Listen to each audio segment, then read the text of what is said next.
Good afternoon. जेबी Edufly का और एक एपिसोड में आप सब लोगों का स्वागत है। आज हमारे साथ है जेबी एजुफ्लाई का executive director doctor Joseph Taragan. Joseph sir एक सर्टिफाइड इंटरनेशनल करियर कोच भी है। तो हम शुरू करें सर? श्योर। +2 के बाद स्टूडेंट्स MBBS चूज करने में क्या क्या फायदा है? बहुत सिंपल सी बात है। काम मिलने के लिए बहुत आसान आता है, क्योंकि दुनिया भर का मेडिकल डॉक्टर्स का बहुत बड़ा शॉर्टेज है। तो जब आप ग्रेड 12 +2 उसका जो भी कोर्स ढूंढता है, तो कोर्स कंप्लीट करने के बाद हमको कितना आसानी से काम मिलता है, वो हिसाब से एक्चुअली डिमांड बढ़ता है। तो देखा जाएगा तो मतलब दुनिया भर में डॉक्टर्स का ज़रूरत है, तो मेडिकल कोर्स लेगा तो इमीडिएटली 5-6 या 6 साल के बाद डॉक्टर बनोगे, तो काम मिलने का बहुत आसान है। That is the most important thing about taking MBBS degree outside. या MBBS डिग्री करने के लिए किस किस कंट्रीज में अफोर्डेबिलिटी है? हाँ, ये अफोर्डेबिलिटी का बहुत बड़ी बात है, क्योंकि दुनिया का सारे जगह पे MBBS कोर्स जो मेडिकल ग्रेजुएशन कोर्स जो अवेलेबल है, तो हम देखा जाएगा तो मतलब पूरा स्टूडेंट्स पूछता है कि अगर हम US जा सकता है कि कनाडा जा सकता है, सब जगह पे रहता है, लेकिन थोड़ा एक्सपेंसिव रहता है और उधर का एंट्रेंस टेस्ट भी काफ़ी टफ रहता है। तो ज़्यादा करके हमारा जो स्टूडेंट्स जो है वो जो चूज़ करता है कि यूरोप का कोई कंट्रीज सेलेक्ट करता है, और कोई तो मतलब हमारा यूरेशियन कंट्रीज़ जो CAS कंट्रीज़ माना जाता है, और फिर एशियन कंट्रीज सेलेक्ट करता है, और कोई हमारा वो जो मीना रीजन का मतलब मिडिल ईस्ट, नॉर्थन अफ्रीका, वो रीजन का भी कंट्रीज़ चूज़ करता है। बहुत कम जन जो है उन लोगों को जब भी US में जाके प्रैक्टिस करना वो सब पसंद करता है। उन लोग जो कैरिबियन आइलैंड्स में, गयाना में सब उन लोग को पढ़ाई करता है। ठीक है, तो आपने वो यूरोपियन कंट्रीज के बारे में बताया, यूरेशियन कंट्रीज के बारे में बताया। सो इन्हीं कंट्रीज में MBBS पढ़ने के लिए क्या क्या क्राइटेरिया है?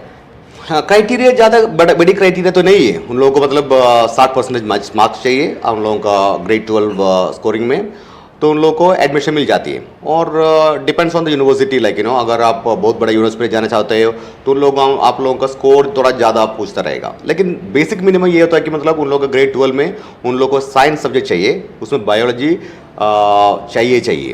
तो वही मेन कंडीशन रहता है। और जो स्टूडेंट्स इंडिया से जाता है और इंडिया में वापस आना चाहता है, उन लोग इंडिया का एक नीट एग्ज़ाम है, वो तो ग्रेड 12 के बाद जो होता है मेडिकल एंट्रेंस एग्ज़ाम जो है वो पैन इंडिया करके वो जो एग्ज़ाम रखता है, वो एग्ज़ाम अटेंड करना ज़रूरी है। उसमें बहुत बड़ा मार्क लेने की ज़रूरत नहीं है, लेकिन उन लोगों को तो मतलब एवरेज पासिंग मार्क तो मिलना चाहिए। वो तो तकरीबन 100-110 वो आसपास आ जाता है। वो जो इंडिया का जो state university, medical university, government university मिलने के लिए आप लोगों को शायद 7 और मतलब 800 का आसपास का रैंक चाहिए होगा। लेकिन अगर आपको 100-110 बोले तो मतलब जस्ट अटेंड करेगा तो आपको वो मार्क मिल जाती है। तो वो हिसाब से देखा जाएगा तो नीट एग्ज़ाम तो अटेंड करना ज़रूरी होता है, ताकि तुम लोग कोई भी बाहर पढ़ने के बाद इंडिया में जा आके आपको मेडिकल प्रैक्टिस करने के लिए ये ज़रूरी पड़ता है। ठीक है। जब स्टूडेंट्स विदेश जाता है पढ़ने के लिए, तो उनकी सुरक्षा के बारे में पेरेंट्स काफ़ी परेशान होगा, तो उसके बारे में आपका सोच क्या है? हाँ, सही है, क्योंकि उन लोग का सेफ्टी कंसर्न्स बहुत रहता है, क्योंकि बच्चे तो मतलब +2 तक उन लोग घर पे मतलब रह के पढ़ाई करता रहता है। लेकिन जब उन लोग बाहर जाते हैं, वो इंडिया के अंदर नहीं है, लेकिन नहीं तो हमारा जो हाउस होल्ड का अंदर नहीं है, वो लोग एकदम दूसरा देश पे जाता है, दूसरा कॉन्टिनेंट पे जाता है, तो उन लोगों का सेफ्टी कंसर्न्स बहुत ज़्यादा रहेगा। तो इसीलिए हमने जो यूनिवर्सिटी सेलेक्ट किया हुआ है, वो हमने मेक श्योर किया है कि यूनिवर्सिटी का हॉस्टल मिलना चाहिए, और ज़्यादा करके जो फूड जो है वो भी मतलब होममेड फूड जैसा फूड मिलने का भी हमने बंदोबस्त कर चुका है। और girls and boys hostel separate किया हुआ है, और उसका सेपरेट वार्डन्स का नंबर भी हम ले लेते हैं और पेरेंट्स का साथ शेयर करता है। तो ये यूनिवर्सिटी में बच्चे लोग उधर पढ़ाई करने के लिए जाता भी है, फिर भी उसका कंट्रोल जो है वो हमारा साथ भी रहता है और पेरेंट्स का साथ भी रहता है। और जब इन लोग पहले बार जाता है तो हो सकेगा तो जो भी पेरेंट्स उसके पास जाना चाहते हो, उन लोग इस स्टूडेंट का साथ ही एक ही फ्लाइट में उधर जा भी सकता है। उन लोगों का जो एकोमोडेशन का और वीज़ा का जो पूरा बंदोबस्त जो है ना, हम अरेंज भी कर देता है। और हम सारे पेरेंट्स को यही बोलते रहते हैं कि मतलब अगर एक बैच का स्टूडेंट जाता रहता हो तो कोई भी एक पेरेंट उन लोग के साथ जाएगा तो बाकी पूरे पेरेंट्स को भी थोड़ा आसान रहेगा। सब लोग एक साथ फ्लाई करने के लिए शायद मुमकिन नहीं आएगा, लेकिन उसमें से एक पेरेंट कन्फ्रंट करके आएगा तो उन लोगों को भी मतलब थोड़ा अच्छा रहेगा। और हमारा तरफ से भी हमारा एक स्टाफ वो फ्लाइट में अकम्पनी करेगा, तो the safety of travel and एक बार उधर पहुंचने के बाद ये पेरेंट्स को हॉस्टल जाके वो बच्चे लोग सेटल होने के पूरा दे के उन लोगों को वापस भी आ सकते हैं। तो आपने वो यूरेशिया और यूरोपियन कंट्रीज के बारे में बताया, तो उसका फी स्ट्रक्चर आप जरा इसका डिटेल भी बता दीजिए। हाँ, श्योर। मतलब ये जो ऑलमोस्ट सारे कंट्रीज का जो फीस स्ट्रक्चर होता है कि 6 साल का रहता है, क्योंकि उधर MBBS डिग्री सब जगह पे ऐसा नहीं बोलते हैं, कोई कोई जगह पे MD भी बोलता है, MCCH भी बोलता है, लेकिन वो होता है कि बैचलर्स मेडिकल होता है, मतलब डॉक्टर डिग्री है वो। तो हम वो सबका अंडरस्टैंडिंग के लिए जो MBBS बोलता है, MBBS हमारा अगर यूरोप में जाना चाहते हो तो मतलब तकरीबन उन लोगों का फीस आ जाता है 6,000 6,500 का फीस आ जाता है 1 साल के लिए। तो ऐसे 6 साल काउंट करना पड़ता है, तो तकरीबन 40,000 यूरोस उसका फीस आ जाता है। अगर आप ये CIS कंट्रीज जैसे कि मतलब जॉर्जिया, उज़्बेकिस्तान, किर्गिस्तान वगैरह सब देखेगा तो मतलब आप लोगों का फीस आ जाती है 3,000 से 4,000 डॉलर तक आ जाती है। तो वो भी 6 साल का कोर्स रहता है, तो मतलब 6 साल का कोर्स रहता है, 6 into 4 lakh is like 24 lakh तो वही अमाउंट उन लोगों को एक पूरा कोर्स के लिए आ जाती है।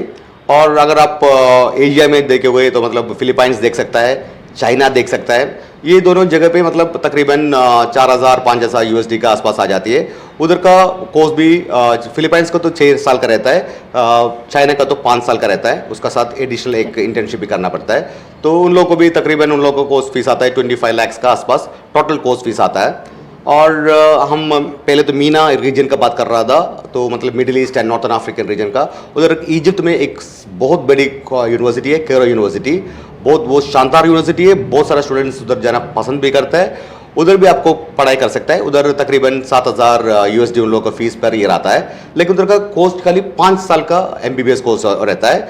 वो 5 साल का बाद उन लोगों को 2 साल का इंटर्नशिप भी करना पड़ता है। तो कोर्स देखा जाएगा तो 5 साल के कोर्स ही है, और उनका मतलब फीस रहता है कि 7,000 का रहता है, तो तकरीबन 35,000 USD पे करेगा तो पूरा मतलब 5 साल का उन लोगों का ड्यूरेशन हो गया। और अगर आप इजिप्ट में पढ़ाई करोगे तो एक और एडवांटेज है जी, जैसे कि जब भी हम कैरो यूनिवर्सिटी से मेडिकल ग्रेजुएट बन जाता है, वो स्टूडेंट्स को जो सऊदी अरेबिया में और UAE में, अबू धाबी में, उन लोग उधर का गवर्नमेंट हॉस्पिटल्स में काम चालू कर सकता है। उन लोग उधर का मिनिस्ट्री का एग्जाम पास होना ज़रूरी है, लेकिन उन लोग को पहले तो काम में एडमिशन हो मिल सकता है, उसका बाद उन लोग 1 साल के अंदर एग्ज़ाम पास होने का है, तो उन लोग को जल्दी काम मिलने के लिए भी आसान रहता है।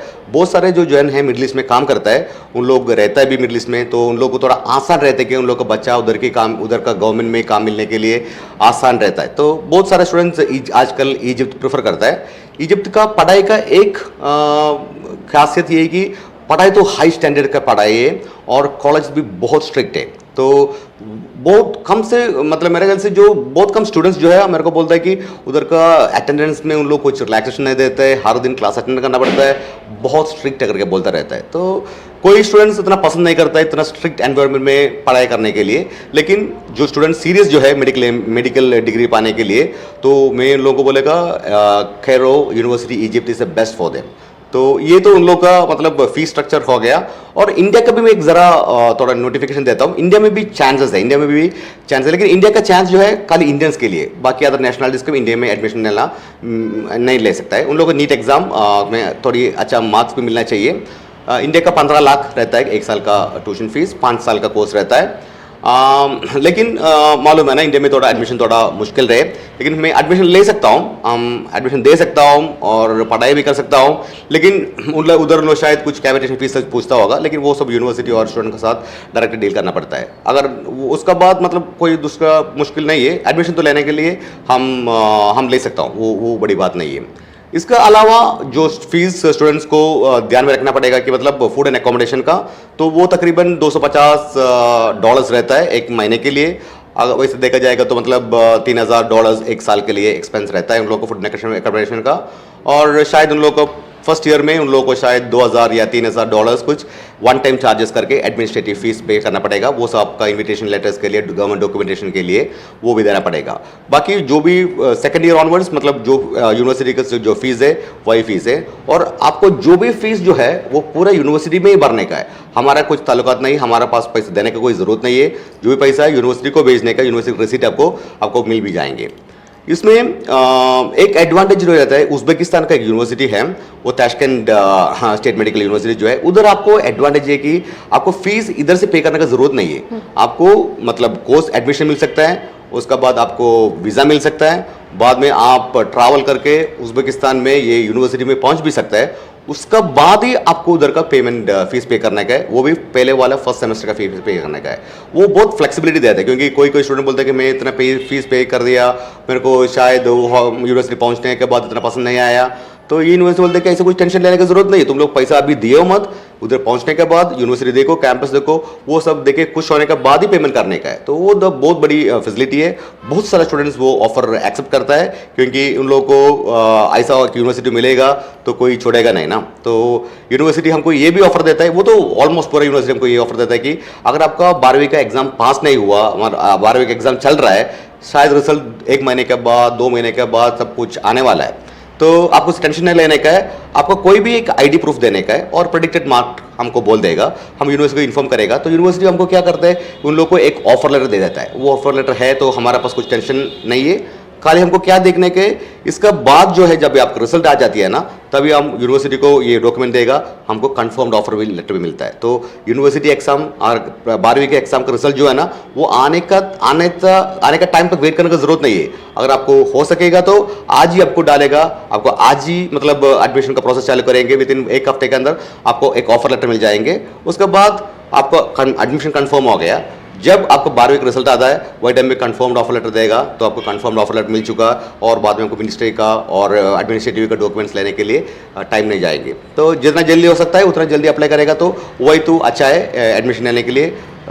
एक बात ध्यान से सुनिए कि ये जो यूनिवर्सिटी में जो है ना, एडमिशन बहुत जल्दी क्लास हो जाता है, तो मतलब उसका जितना पहले हमारा एडमिशन ले सकता है उतना एडवांटेज हमको मिल जाती है। वो एक बात हो गया।